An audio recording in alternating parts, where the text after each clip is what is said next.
Is your Ninja Espresso stuck on CLN? It won't brew until the cleaning cycle is completed. But don't worry, it's easy to clear. Here's how to reset that message and get brewing again. Step 1. Fill the water tank to the max line. Descaling won't start unless the tank is completely full. Use clean water and your preferred descaling solution. Follow the label for the correct ratio. Step 2. Place a large container under the brew outlet. You'll need something that holds at least 16 ounces to catch the water and solution during cleaning. Step 3. Hold the clean button to begin the cycle.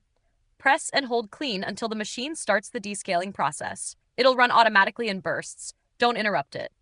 Step 4. Let the cycle finish completely. The process takes a few minutes. When it's done, the CLN message should clear from the screen. Step 5. Rinse and run 2 water-only cycles. Empty the tank, rinse it out, then fill it with clean water. Run 2 brew cycles with no coffee to flush out any remaining descaler.